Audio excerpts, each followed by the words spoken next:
超模210拆的，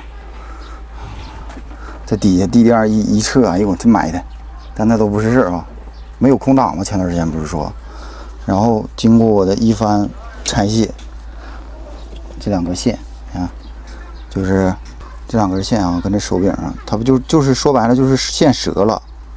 你看我没接之前啊，我开钥匙门，2110故障，然后呢，我把它接上，现在这是接好的，然后这会儿咱们再开个钥匙门，啊，好了，不爆了。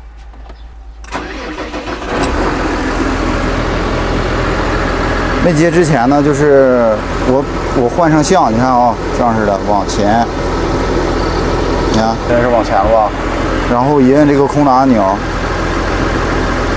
有空档了，看着了吗？我把这个手柄已经线这个接上了，就是这2根细线折了。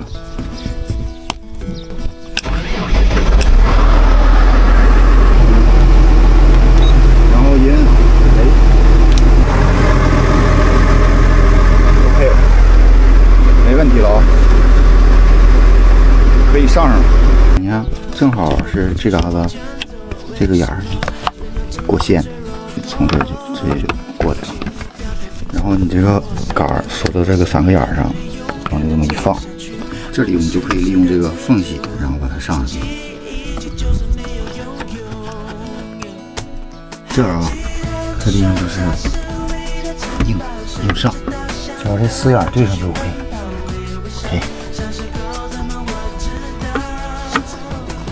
上完了，这里门之前就整坏了，然后没办法了，就得搁这个胶缠上了。然后现在你看，一切 OK 啊，咱们稍后把这个底下开始清理，太脏了。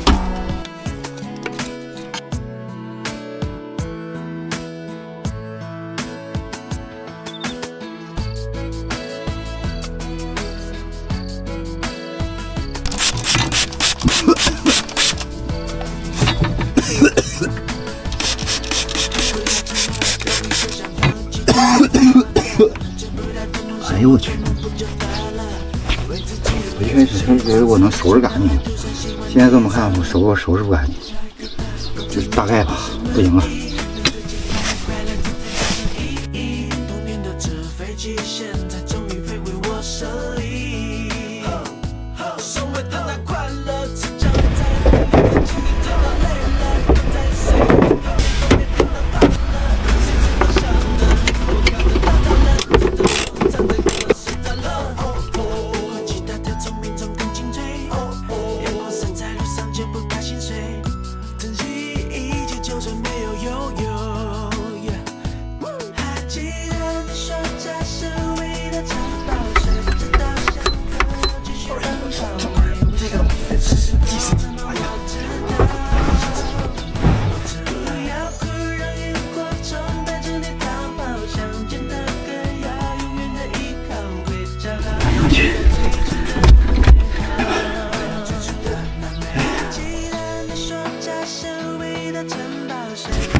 上完了，这脚垫就是拿螺丝刀子不得劲的地方别就行，完了剩下就靠砸。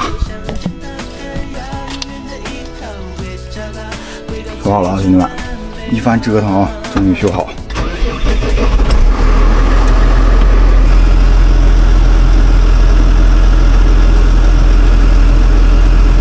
搞定了，兄弟们啊，就是2根线断了，就是拆着比较费劲，毛病不大。线断了省点钱，你要是线不断的话，这一个换箱手臂让我2、3千呢。下一步啊，兄弟们，下一步就是把这个车洗干净，播种机入库。